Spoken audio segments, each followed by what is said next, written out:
Good morning, everybody. This is Gardening Warrior Q, and we are at the Q headquarters, known as my very messy desk, in front of my laptop. Um, I would like to start um, a short series just for the holiday season of some of the more inspirational channels that I watch. I would like to give tribute to them. And so I will be doing some of their recipes over the Christmas, New Year's holiday season. The one that inspires me the most, or the longest, would be Sweet Mary from Mary's Nest. I have been watching her for quite some time, and she has taught me to make bone broth and numerous other things. But today, through a holiday cooking marathon, actually, it was, I think it was Monday or Tuesday, I watched her make this.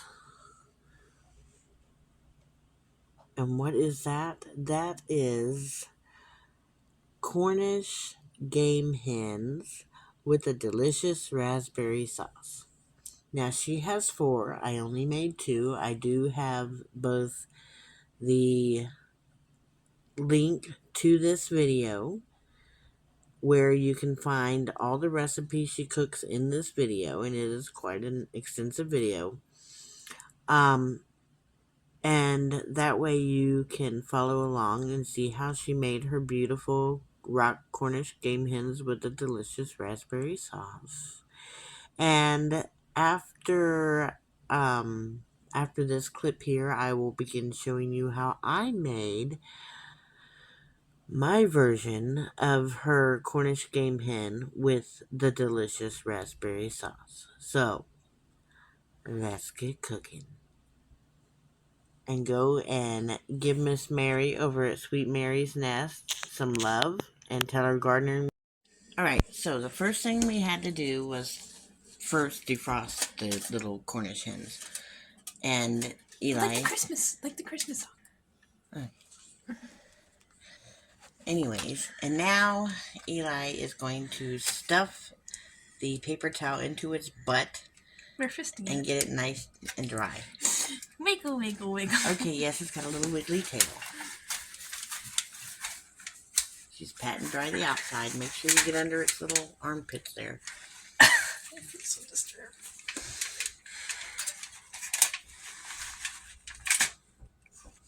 It may not help.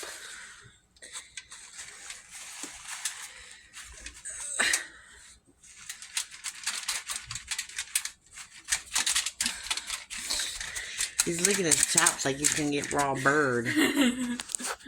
Crazy dog. Look at its feet. They cut him off. They're wingtips now. What? They're between its legs. That's what he said. I would like another paper towel. It's fine. Fine. Just get on in there deep black. We gotta make Robert a video to get him all hungry. That's not gonna make him hungry. He's gonna look at that and go, bleh. How do I open it? Oh my goodness. Oh. Is there something in there? No, there's no guts in there. Right, she said to dry it out. There's stuff in there.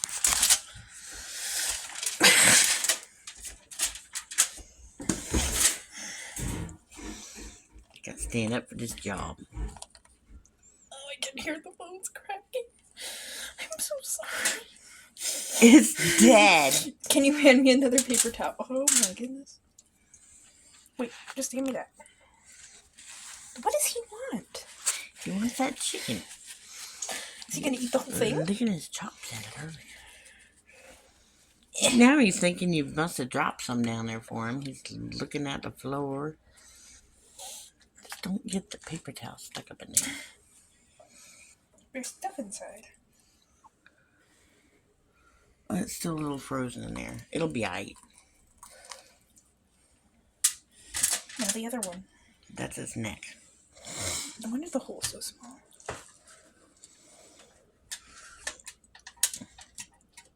It's doing splits! You next. I think this is chicken abuse. It's dead. It gave its life for us to eat it. God gave us dominion over the animals. Free me! Free me! And my suffering. What would you do if it was a little quail? Quails are cute. Okay. And my suffering. Flap, flap, flap. I'm so deeply disturbed. Essie's not even out here and she's disturbed. Open your bum hole for me.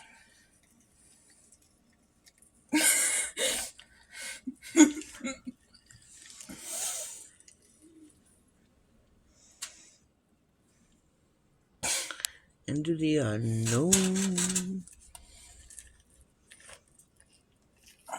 So we can get it out now.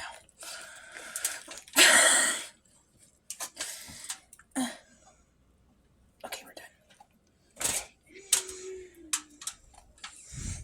You can't leave that part in there. I can hear its bones crickling. It's okay.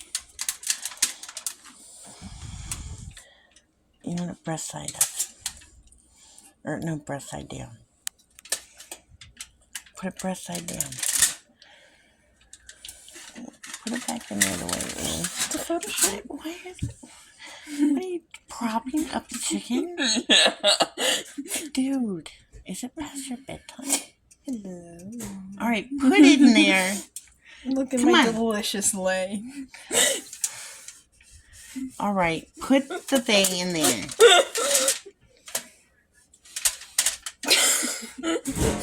Next step.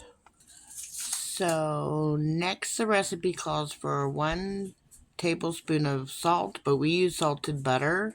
So, we're only going to use 1 teaspoon or 2 teaspoons of salt, 1 teaspoon of black pepper, and 1/2 to 1 teaspoon of red pepper flakes, which Al is doing right now. Did you stick that in your mouth? It got in my mouth. It got in your mouth. Uh-huh. Somehow it jumped up and got in her mouth. I opened it with my mouth. Oh, you used your teeth as tools. That's sanitary. Anyways, 4 tablespoons of butter melted, which we already did. And we're not doing the wild rice. We're going to stick something else up in there. So, the next thing is to get one of those brushes. Get one of my paint brushes. Your paintbrushes? Yeah, over there in the corner, the ones I use for food. Those are cool. Yeah, that's what those are for. And we're going to slather it on there. We already lined my roaster pan with aluminum foil. I do not have a rack to put in there. So now we're using a pastry brush to mix together the salt, black pepper, and red pepper flakes in a small bowl. We already did that. Unwrap the hen, pat dry, did that.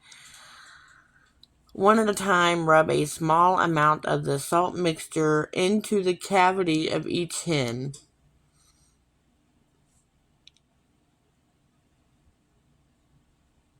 Are you listening to me? Are you rubbing it into the cavity of the hen? Alright, are you rubbing it also on the outside and under its armpits and everywhere? Yes. Okay. It is done. Alright, so we have painted the chicken. We have filled its little cavities. got its little armpits. And now we are going to put it into the oven. Now, it doesn't say if I'm supposed to cover it, so I'm not. So it did not say to cover it, but I went ahead and covered it. My oven was preheated to 350 degrees, and it says 1 hour, but that was for 4 Cornish hens. I only have 2, so I set it for 45 minutes, and then I'll check them at that time. Alright, so the next thing in the directions says that I'm supposed to take the jar of raspberry jelly or jam and take it out and put it in a little saucepan and get it warmed up. Well, my chicken's not ready yet. So what I've done is I have taken the little bit of butter that was left that we smothered all over the chicken, and I have mixed it with 8 ounces of the raspberry jelly. And it does have seeds, but I'm not siphoning it out like the directions say. It's just great value red raspberry preserves. I think it was like $2.68 or something like that. Who knows? And I put it on my stovetop next to the exhaust burner, and that'll get it nice and warm, and it'll start to melt. It's already melted quite a bit. I've already put some on top of the chicken, and I'm going to let it finish cooking because it's only 1:45. So I put that on there, and I'm going to let it cook for another 20 minutes, and then we'll be back.